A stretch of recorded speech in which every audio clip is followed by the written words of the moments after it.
السلام علیکم، بسم اللہ الرحمن الرحیم۔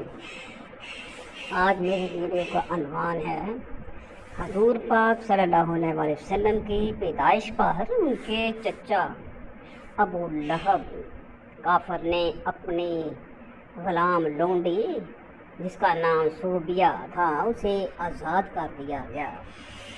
ابو لہب کافر نے نبی اکرم صلی اللہ علیہ وسلم کی ولادت کی خوشی میں اپنی لونڈی سویبہ کو آزاد کر دیا۔ جب ابو لہب مر گیا تو اس کے گھر والوں نے اس کو خواب میں دیکھا تو عذاب میں مبتلا تھا۔ پوچھا، اے ابو لہب تیرا کیا حال ہے؟ تو اس نے کہا، مجھے کوئی بھلائی نہیں ملی، عذاب الہی میں بری طرح گرفتار ہوں، مگر انی سقیت فی ہذہ بِإِتَاقَنِ سویبہ کی آزاد کرنے کی وجہ سے مجھے اس انگلی کے ذریعے سیراب کیا جاتا ہے، یعنی جس انگلی کے اشارے سے نبی کریم صلی اللہ علیہ وسلم کی ولادت باسعادت کی خوشی میں سویبہ کو آزاد کیا تھا، اس کے چوسنے سے آرام ملتا ہے۔ اگر کافر آپ کی آمد کی خوشی کرے تو اس کو بھی فائدہ پہنچے، تو پھر غلاموں کو عذاب قبر و حشر سے کیوں نہ نجات حاصل ہوگی؟ یہ دربار محمد ہے، یہاں اپنوں کا کیا کہنا، یہاں سے ہاتھ خالی غیر بھی جایا نہیں کرتے۔ الحمدللہ محمد سرکار دو عالم صلی اللہ علیہ وسلم کا میلاد مناتے ہیں، خوشیاں کرتے ہیں، جلسے منعقد کراتے ہیں، جلوس نکالتے ہیں، یہ سب کچھ خوشی کا اظہار ہے۔ شاہ ولی اللہ اپنے والد شاہ عبد الرحیم کا واقعہ بیان فرماتے ہیں کہ میرے والد بزرگوار نے مجھے خبر دی کہ میں عید میلاد النبی کے روز کھانا پکوایا کرتا تھا۔ ایک سال اتنا تنگ دست تھا کہ میرے پاس کچھ نہ تھا مگر صرف بھنے ہوئے چنے۔ میں نے وہی چنے تقسیم کر دیے۔ رات کو سرکار دو عالم صلی اللہ علیہ وسلم کی زیارت سے مشرف ہوا اور کیا دیکھتا ہوں کہ حضور کے سامنے وہی بھنے ہوئے چنے رکھے ہیں اور آپ بہت شاد ہو کر تناول کر رہے ہیں۔ 3 جھنڈے۔ میں عرض کر رہا تھا کہ سید المرسلین صلی اللہ علیہ وسلم کی آمد پر عرش و فرش نے خوشی کی۔ سیدہ آمنہ فرماتے ہیں، میں نے 3 جھنڈے دیکھے، ایک مشرق میں نصب کیا گیا، دوسرا اور ایک کعبے کی چھت پر۔ ہم اگر جھنڈیاں لگائیں تو ان کو دکھ ہوتا ہے۔ سیدہ آمنہ رضی اللہ تعالیٰ عنہ فرماتی ہیں کہ جھنڈے لگائے گئے، آئی نئی حکومت، سکہ نیا چلے گا، عالم نے رنگ بدلا، صبح و شب ولادت۔ حضرت سیدہ آمنہ رضی اللہ تعالیٰ عنہا فرماتی ہیں، مجھ سے نور نکلا جس سے میں نے شام کے روشن منور محلات دیکھ لیے۔ بھیجنے والے نے اعلان کیا کہ اب جاءکم من اللہ نور، آنے والے نے اعلان کیا اول ما خلق اللہ نوری، اور جس کے گھر تشریف لائے وہ فرماتی ہیں خرج منی نور۔ تو اب اگر 14ویں صدی کا ملا حضور پر نور شافع یوم النشور صلی اللہ علیہ وسلم کے نور کا انکار کرے تو آپ کے نور میں کوئی فرق نہیں آ سکتا۔ اللہ تعالیٰ نے فرمایا، اور چاہتے ہیں کہ اللہ تعالیٰ کے نور کو منہوں کی بھوکوں سے بجھا دیں، اور اللہ کو اپنا نور پورا کرنا ہے، خواہ کافر ہو یا مسلمان ہو۔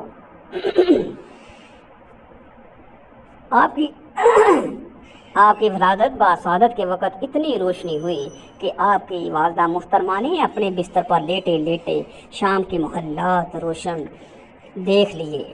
آپ کی ولادت باسعادت سے قبل آپ کی والد محترم سیدنا حضرت عبداللہ رضی اللہ تعالیٰ عنہ کا وصال ہو چکا تھا۔ اللہ تعالیٰ فرماتا ہے، کیا اس نے تمہیں اے نبی یتیم نہ پایا پھر جگہ دی؟ حلیمہ سعدیہ۔ مکہ کے لوگوں کا دستور تھا کہ بچوں کو دودھ پلانے کے لیے دائیاں بچوں کو لے جایا کرتی تھیں۔ اس سال بھی حسب معمول بہت سی دائیاں مکہ شریف میں پہنچی اور امیروں اور مالداروں کے بچوں کو لے کر چلے گئیں۔ حضرت حلیمہ جن کے مقدر کا ستارہ چمک چکا تھا وہ سواری کے سست رفتاری کی وجہ سے پیچھے رہ گئیں۔